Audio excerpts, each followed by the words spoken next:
In the old mining tradition, a stick of dynamite startles the racers and marks the start of the 17th annual Montezuma's Revenge 24-hour mountain bike odyssey.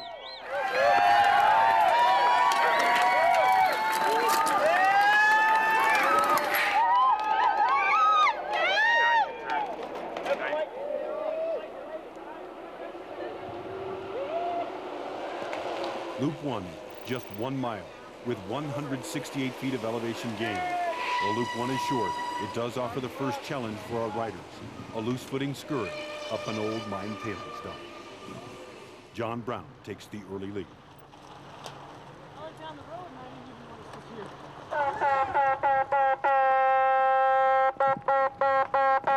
Yeah, Johnny! Get up that hill, boy!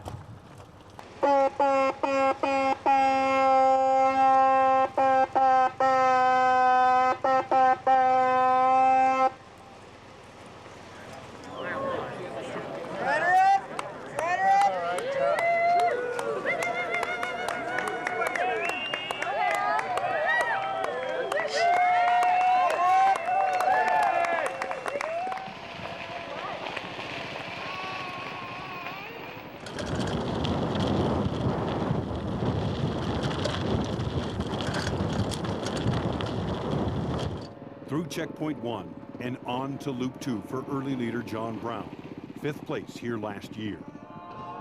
Behind him, 2-time champion Thane Wright. Followed by Mark Thompson, another Revenge veteran. In 4th place, Steve Fassbinder, and in 5th, Hal Clark, another pre-race favorite. Loops 1 through 3 are a total of 10 miles, 1,542 feet in elevation gain. The first 3 loops are called the S&M loops for spectators and media. These first few loops stay close to town and give fans and photographers a good chance to see the racers before they spread out across the high country. The S&M loops also give the riders a chance to warm up and tune their gear. Early on, the race appears as a frenetic cat and mouse game, with riders making small gains like this pass by John Brown over Thane Wright, only to be passed back moments later.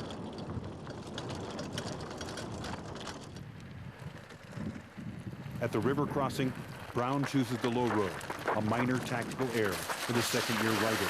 Wet feet can cause problems later. For Wright, local knowledge and race savvy steers him to a little-known footbridge across, and he yields first place for now. This race, more than others, will test the riders' orienteering skills, as the course is unmarked and the racers need only make it from checkpoint to checkpoint with race maps and course description study as their only guides.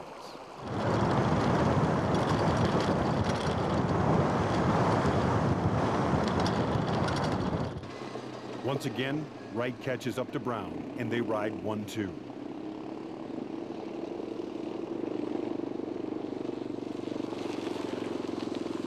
Chasing in 3rd, Mark Thompson, 3rd overall in 2002.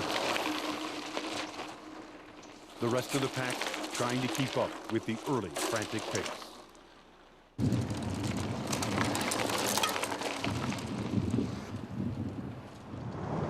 The point of view look at our leaders heading back to Montezuma, courtesy of the Paul Mitchell helmet cam and 3-time Montezuma champ Rishi Grewal, now retired and aboard a motorbike.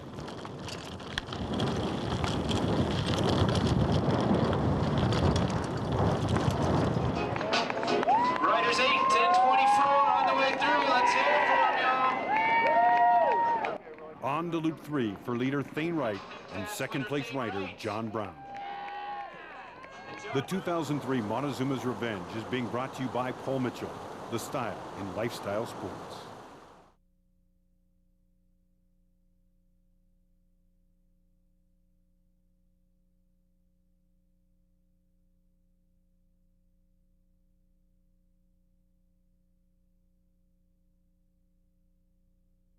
On to loop number 3 in the 2003 Montezuma's Revenge mountain bike race.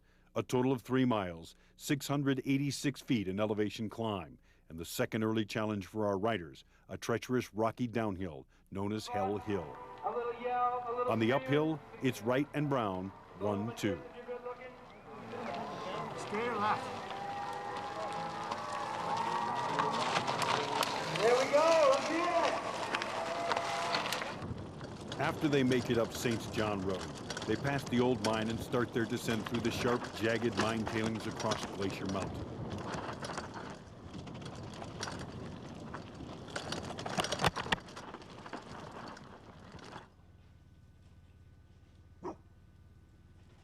Hell Hill, the first technical descent with loose, jagged rocks. A flat, a bent frame, or an injury this early can make the difference between placing and not finishing at all. According to the rules, riders can change any component on the bike, but must begin and end the race with the same bike frame. Move that rock for you, Mark. The rest of the pack still scrambling to keep time on the leaders. 7th place rider Steve Fassbinder finds out the hard way that front shocks are a necessity, not a luxury. Hell yeah! Yeah, baby. Oh, they were my bell. You all right? Yep, I'm good. Fassbinder's decision based on the extra weight the shocks would add.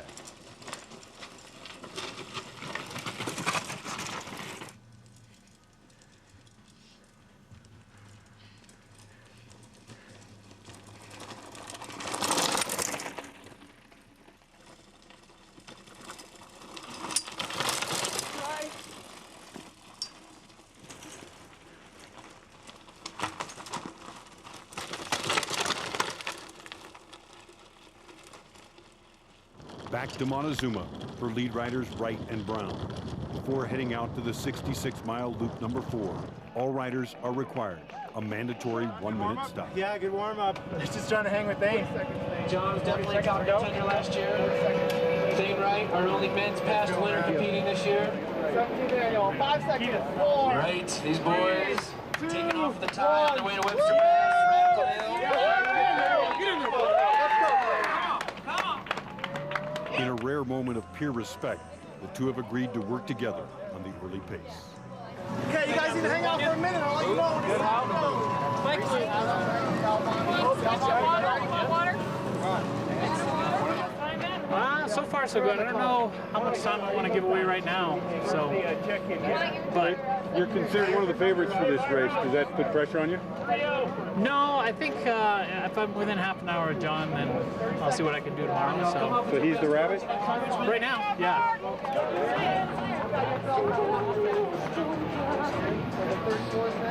Right, they're piling up the checkpoint now. Right, here's back. Give her a hand. Give her some love. She's asking for anything else, I'd give it to her. Did we say a good warm-up? Yeah, not bad. Yeah. Feeling good?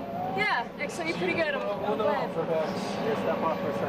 1 hour into the 2003 Montezuma's Revenge, and the crews get their first look at their riders' bikes.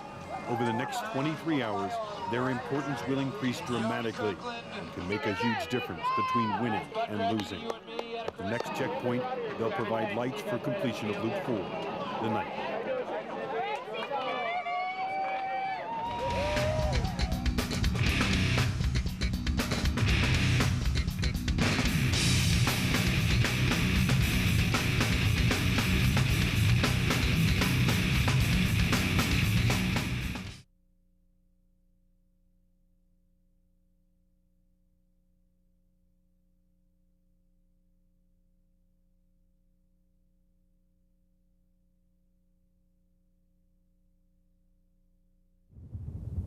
.30 p.m. Loop 4 Montezuma's Revenge, Wright and Brown still 1 and 2. Nice day for a ride. In 3rd place, Mark Thompson, pushing his bike up the 2,600 vertical foot climb. In 1st place for the women, and women's course record holder, Monique Merrill from nearby Breckenridge, Colorado.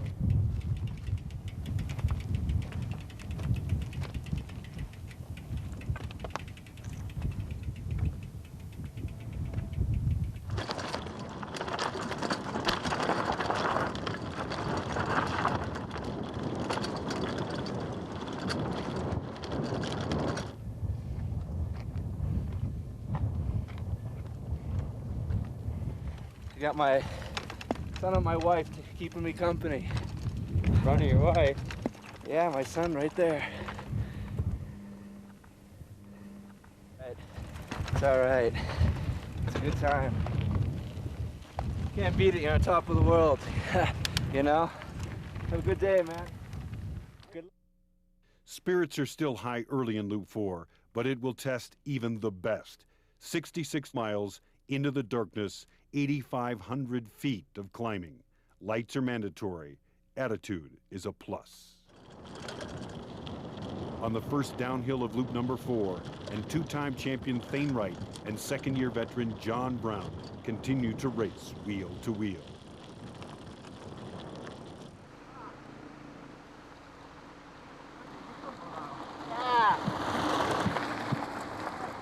Their gap, now 10 minutes on Hal Clark and Pete Swenson.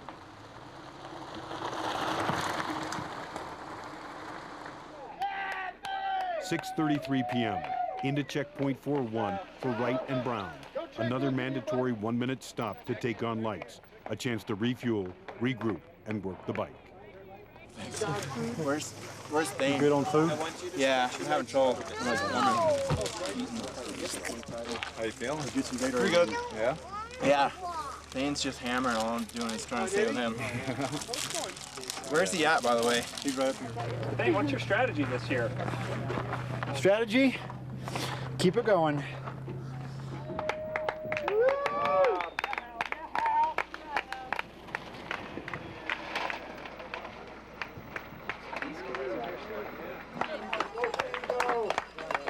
Yeah, Dave, Ready?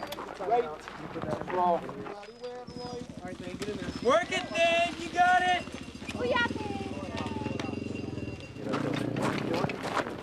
Thanks. Gentlemen, good luck. Yeah, JB. So, do you want to hop on your bike? You should go get Thane first. Good. Yourself? I'd be better if I had lights sitting here waiting for me. Yeah, what's up? I don't know. Down the mountain somewhere, I guess. So you've been up and down and can't find your crew, huh? Yeah, Disappointing. a little bit. But it happens. His support crew never showed up, so we're just giving him an extra set of lights so he can get out of this checkpoint. He had a blinky, and all he needs is a light, so he's got to be allowed to go. No race rules. All right. Awesome, thank you. Yeah, well, Kevin, we'll catch you at the next one, okay? Good luck. Appreciate it. Mel!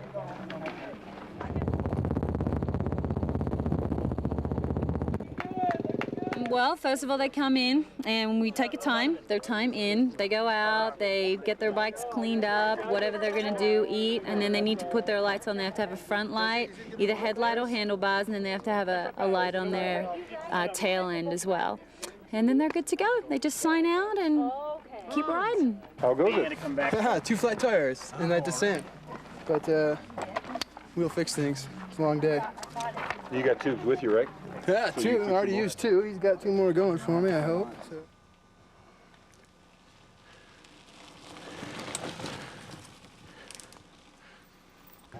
It's gonna be awesome. I know.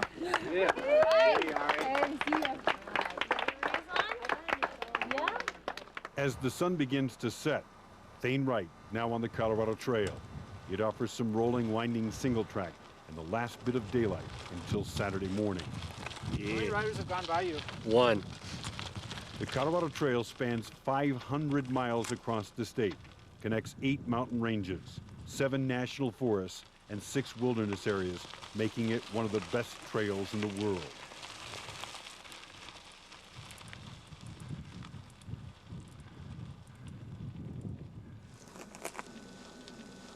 Pretty good. Jamming. Fun to be on single track. How we feeling? Feeling good?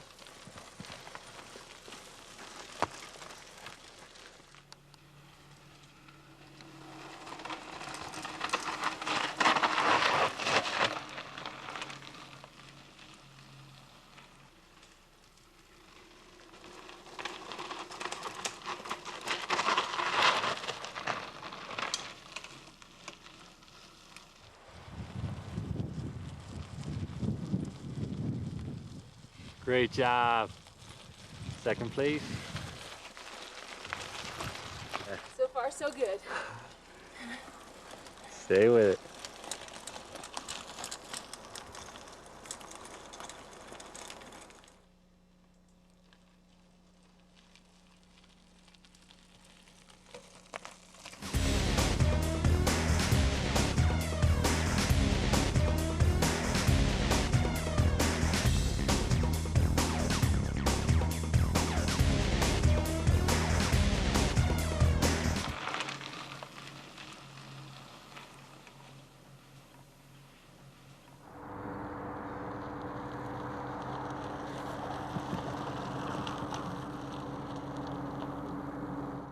As darkness envelops the riders, they turn on their lights, and the race takes on a surreal aura as the racers ride alone through the dark mountainous terrain.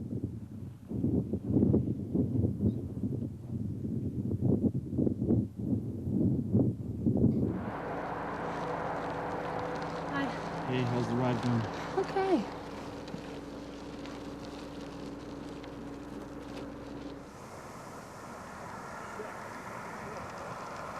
How was that?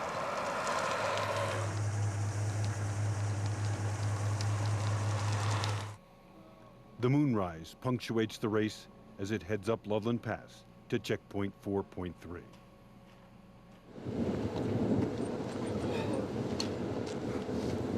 Just Thane, I thought we were gonna be working together. That's kind of unfortunate that he got a flat. Would have been nice to have somebody to ride with. How far back do you think he is? I don't know. Not far enough. Yeah.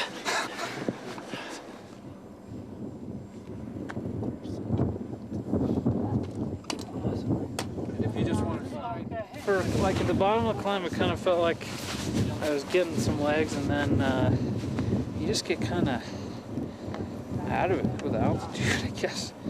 So I don't know. I'll just kind of keep it steady and fantasize about taking eggs or something. Here's the check right here. You can go ahead and sign and just yell your number when you leave. You got shorts? You got your shorts you want? Yeah, shorts are on. It's a coat. Here, take my one. What else? Your gloves? You got your gloves on? I don't think I need a ball problem. Are your hands gonna be warm enough? Yeah. Okay. Yeah, that's gonna actually. The rest of me, it's cold. Okay. All right, buddy, be careful. It's pretty tight. There's John Brown in the lead, and then there's 3 guys within 40 minutes. So I don't know, a lot of things can happen on this loop. I know that. Feeling pretty good so far. Still early, as always. Hammering pretty good, though. Pete's right behind me. I'm not hammering anybody too hard. Okay. Yeah. Where we at? Okay. Where we at? Right here, right here. What am I supposed to do now? I'm doing good. Doing good. Nice night. A little trouble with flat tire there at 4-1. Yeah. What happened? You didn't get far down the road. Just punctured going up North Fork and got a wheel, and then had some other technical problems going up West Ridge, but we're pulling it back together. So Yeah, made up some time there. yeah, Figured. looking forward to Loop 5. I told myself if I woke up and I had a smile on my face about it, I'd ride it. And if I woke up with a frown about it, I'd stay home. Here I am. You moved up. Thank God. Just so I can move back down after this loop. You're doing beautiful. Coming up next for our riders, the Great Separator, 14,270 foot Gray's Peak. Good morning, Mario.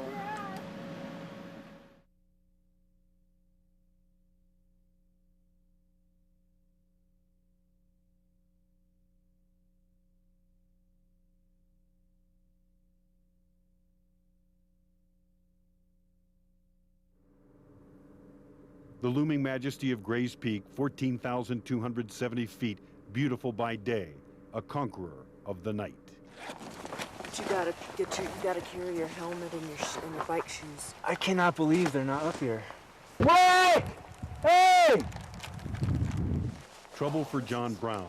A half-hour lead evaporates as his crew is late to Ruby Gold's cabin. I feel like I'm backpacking in Europe. I wasn't waiting for the second place guy.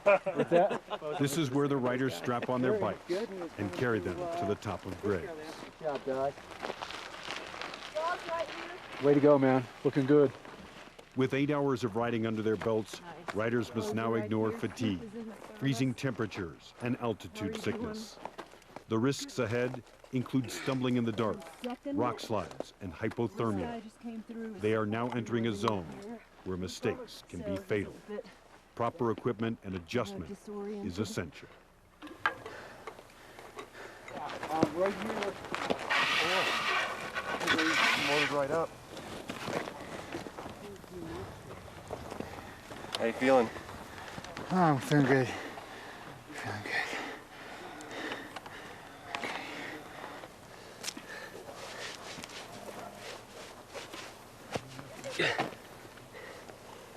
Your ski poles are already done. Which ones are mine? All right. Ready? Yep. Anytime you are.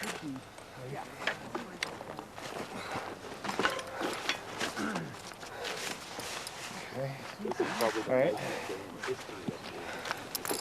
How's that feel? Like a dream. Nice.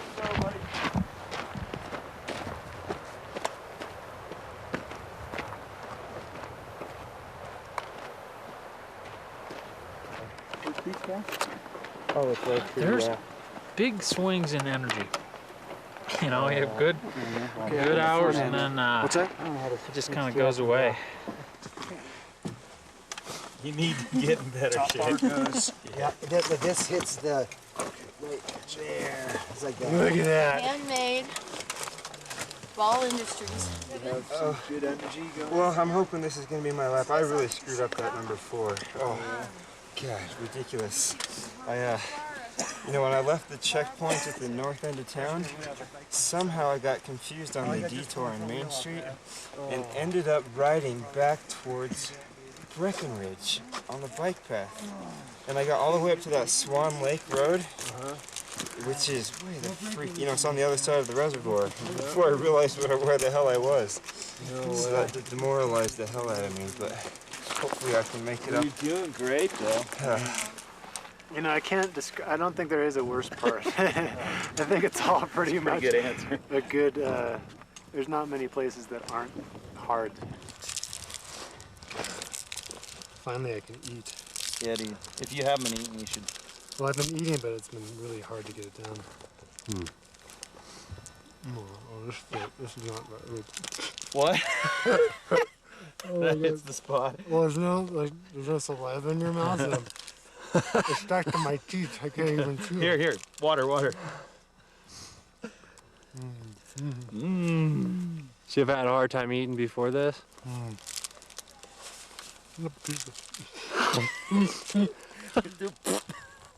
gonna joggle in my mouth one now. I had pizza and that helped, but Oh, cool. even then it was short. I was kind of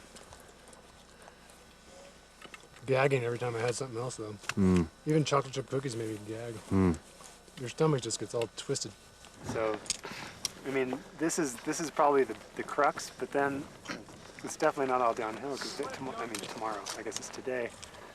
You're after this. You're just so worked from this that you have to, you know, ride over, divide, you know, what, as many times as you can. Loop 5 is only 17 miles long, but with 3,870 feet in elevation gain, in the darkness, it is clearly the most challenging and most dangerous. It not only separates the contenders from the pretenders, it separates this race from all others. You guys at checkpoint here? Yep. What number we got? What number are you? 14. 3:07 a.m.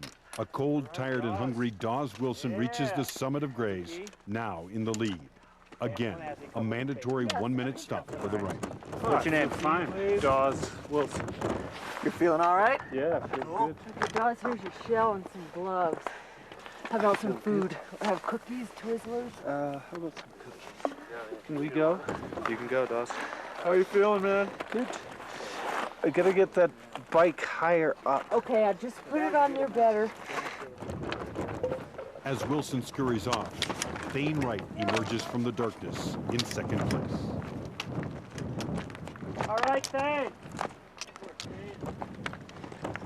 Hey, Danny. Thane. Where are you?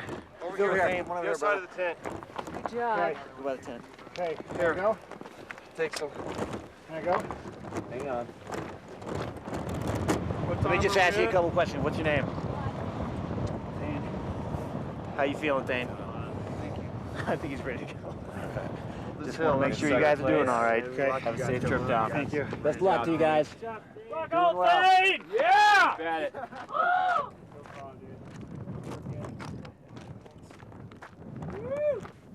Oh, fantastic. Jaws is first with John Brown second, is that correct?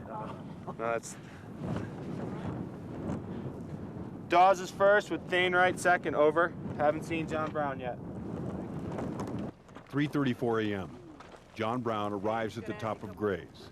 At one time, he had a 30-minute lead. He's now in third place, 27 minutes behind Wilson. Someone take this for me, please. Don't set it on my bike. Nope.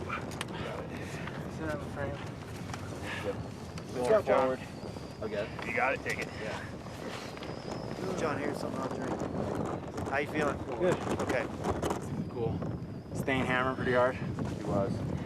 He was real anxious to get out of here because he was right behind. They were here at the same time, actually. Yeah, I saw him coming up the ridge. I was pretty impressed. First thing he said, as soon as he got here, can I go?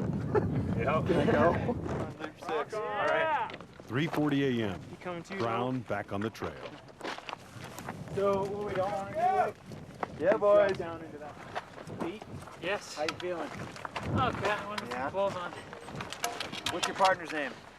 Greg Miller. Greg. Greg? So let's get these, Greg. let's get these clothes off. 5.1.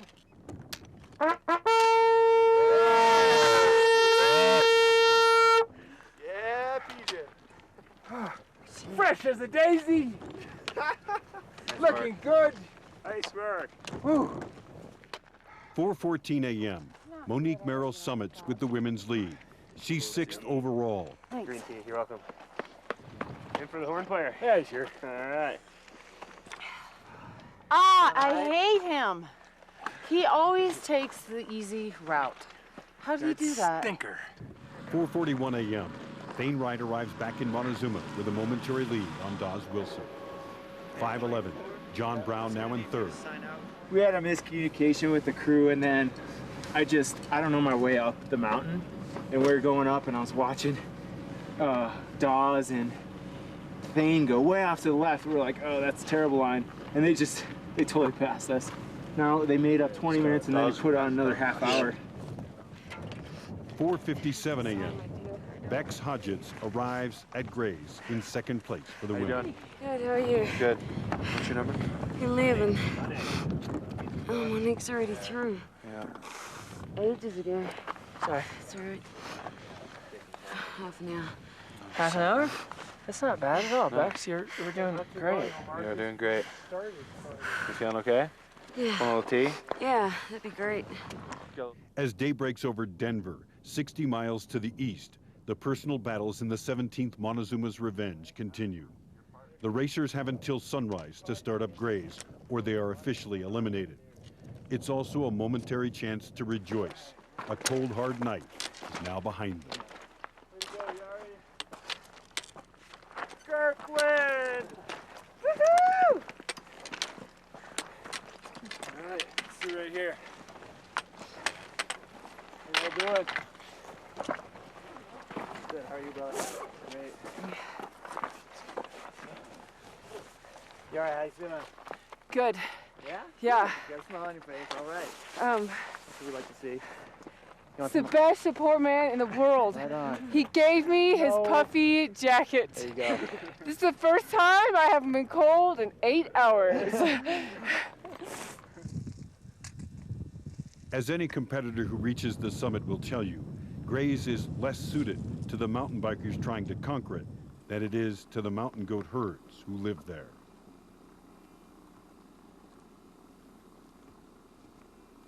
After 16 hours of riding, the field separation becomes more extreme. Thane Wright now with a 12-minute lead over Dawes Wilson, 40 minutes over third-place John Brown, an hour 10 over first-place woman Monique Merrill. While daylight is a welcome respite for our riders, plenty of grueling tests still lay in wait.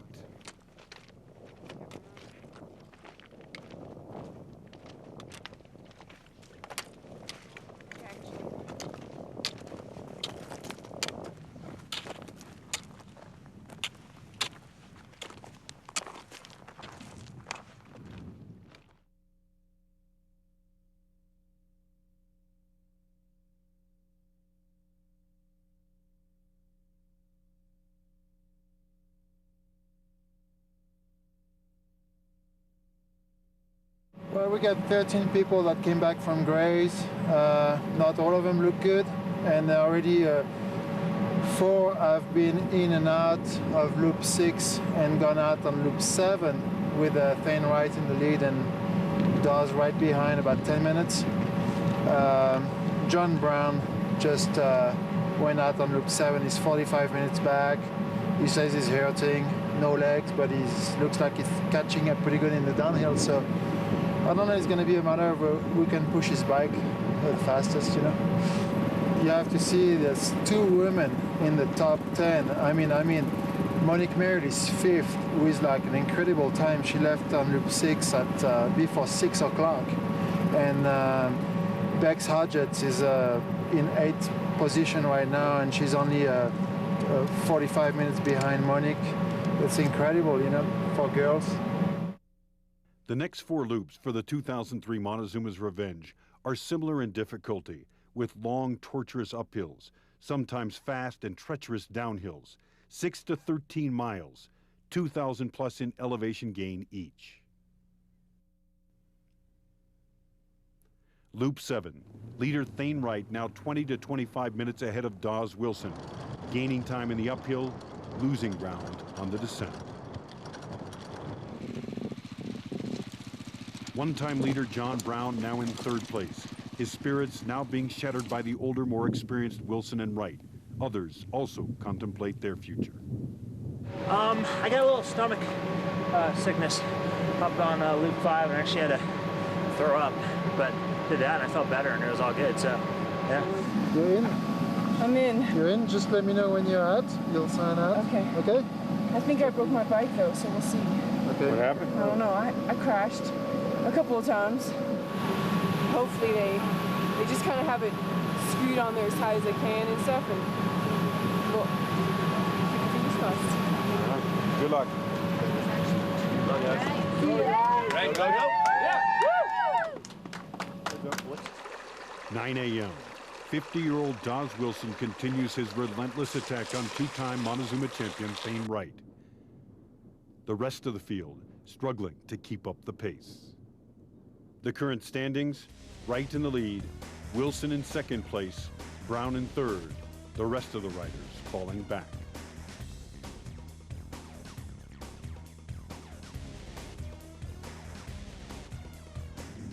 Midday Saturday, 20 hours into the 17th Montezuma's Revenge 24-hour mountain bike race. Riders are scattered over 5 different loops with a front-to-back gap of over 7 hours. Although there are 13 total loops to the course, no one has ever completed them all, making this race an even more impossible task. Riders agree, Montezuma's Revenge is the most difficult mountain bike race in the world. There are other 24-hour races, but none can compare to the treacherous course over goat paths, single track, and old mining roads, and none take place at this altitude. Most of the riders are competing against their own mortal limitations. If they make it over Gray's Peak and on to loops 6 and 7, they join an elite rank of the mountain men and women who hunted, mined, and negotiated these peaks long before 4x4s, ATVs, and SUVs. Base Camp 1 right here. My support crew, couldn't do it without them. Absolutely couldn't do it without them. KHS Bicycles for giving me good bikes to ride, and Matt Schneider, best mechanic in the world. Sheared off a derailleur in a hangar day before the race, and Vince at KHS overnighted a new hangar and got it going, and Matt took care of me. It's a team effort, that's all I can say. 15 minutes, give you any comfort? Dawes is coming, but we'll see what happens. It's going to be a good day. It's been a fun event so far. How you doing, Dawes? Oh, doing good. Feel revived now the sun's out? Revived. I guess it's a relative term. Yeah, I feel okay. I'm really concerned about the weather. There's been lightning around here a lot in the afternoons.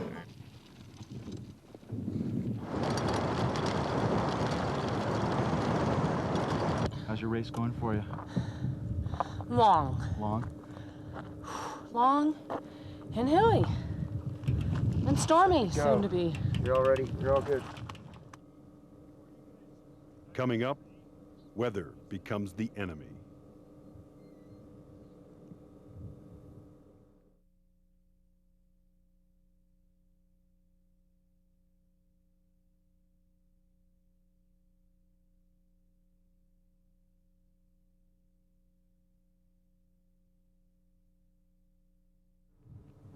Saturday afternoon, over 20 straight hours of racing in the 24-hour Montezuma's Revenge is now nearing a close. How the trail's treating you?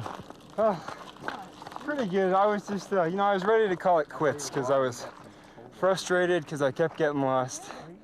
Yeah, I was gonna say John's right there. Sunrise has revived the riders, but inclement weather threatens to move in. Dawes is, Dawes is steady. Thane's great. Dawes is feeling pretty good. Dawes came by me faster than. Yeah, Dawes looked rock solid when I saw him last, which was yesterday. So.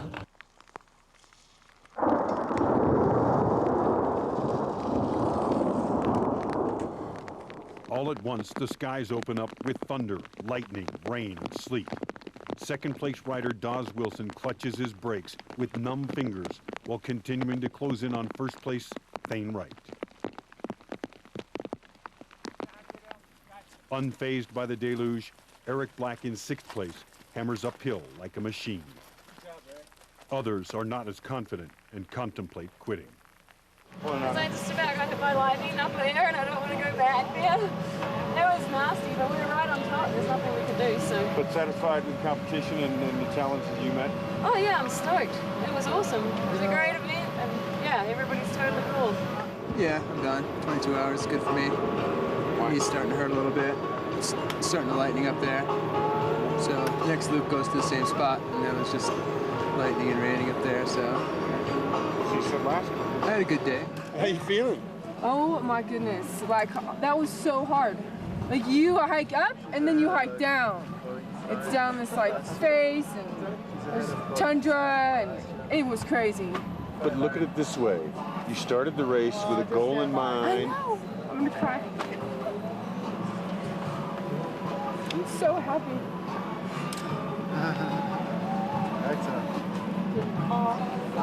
That's awesome. You sure you don't want to do another loop? You got time. It's You're going on for it. Oh, great job. Yeah, though I was in front of them and then I was hiding in the bushes because of this thunderstorm. And then I saw Monique and them go up and I said, "You guys are crazy. Just wait it out. It's gonna be gone in 20 minutes." And then they just kept going. I hid in the bushes.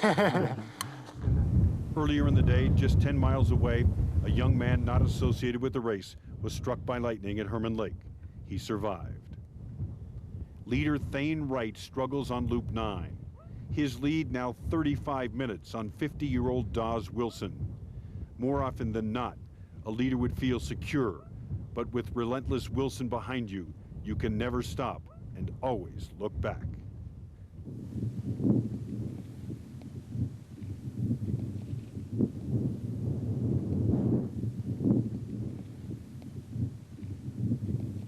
Now in fourth place, John Brown. Among his enemies, route finding for the second year in a row. Monique is just about to pass me too. I don't know if that's her. Huh? I don't know. I'm sure it is. Looks like it. In fourth? Yeah. Losing places left and right. There's two people right behind me. Up ahead, two-time champion Thane Wright continues to press the issue. He, like many of these riders, knows that Dawes Wilson, no matter what the lead, will never quit.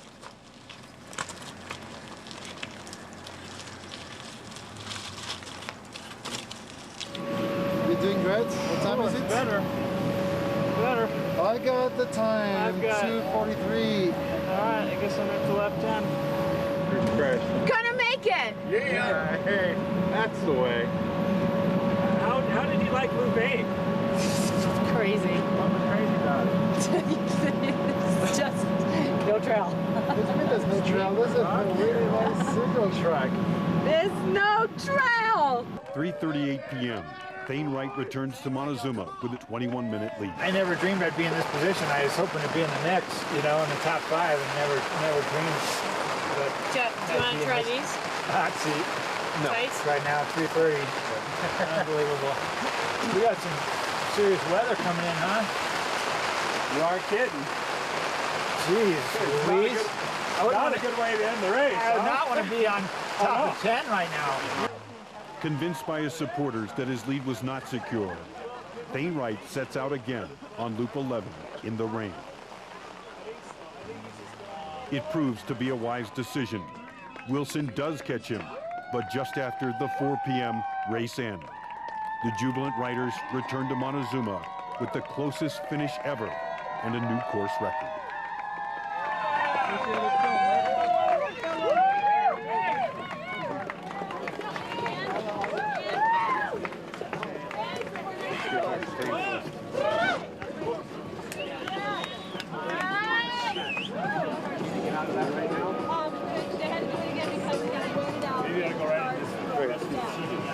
Josh, just a second. What do you say, man? That was a tough finish, but closer than I ever expected. Yeah, I pulled in and they said, well, I was going to stop. And they said, well, Thane just left 5 minutes ago. Yeah, so I pedaled out there, froze my butt off. I know physically you're drained right now, but emotionally, can you describe that feeling? Oh, it's good. Yeah, nice little birthday present. I rode tough. Had a great support. A lot of friends out there driving me hard. Oh. Congratulations, my friend. Superb, superb. I'm freezing. Get you over to the... Yeah, go get... I'm totally ecstatic. I mean, it was a very tough field. And to be in the mix, I was totally psyched, you know, to be up there with John Brown and Pete and all the riders and to come out on top. I can't, words don't express, you know, how happy I am. How about Dawes? What a competitor. He never Wilson. stopped. What can you say about Dawes Wilson? I mean, right to the dynamite. He was right there. Never let me rest. What an incredible competitor. I'm totally honored to be competing against him. Yeah, my hat goes off to Dawes Wilson. He made the race, you know, and what a great battle it was. It started on Grays, and it continued from there. You know, we were about 14 minutes apart, I think, and then the lead got built up to about 27 minutes, and thought that was enough of a cushion, and there he was at the end, 5 minutes behind me. Another record in the women's division. Monique Merrill handles 10 loops and is 5th overall. I want to play with the boys. You know what it is, though, too, is I do a lot of adventure races, and there are all these compromises, which is good. I mean, it fits into your life. But I just wanted to do something for myself, and this race is a little bit of a little bit for myself, maybe, and just to be able to be around your friends.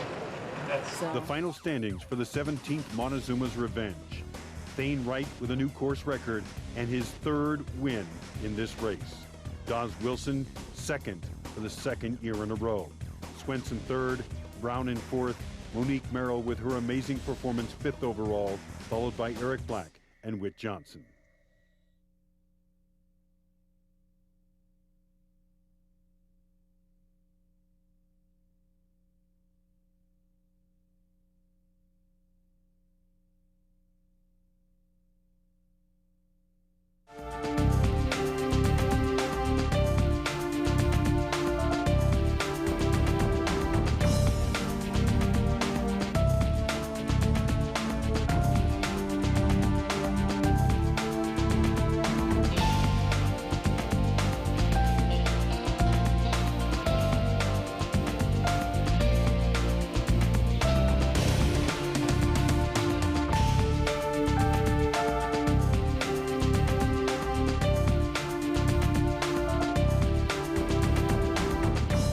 In the women's division, Merrill with the new record is 1st, Hodgetts is 2nd, Kirkland finishes in 3rd. The 2003 Montezuma's Revenge 24-hour mountain bike race has been brought to you by Paul Mitchell, the style in lifestyle sports.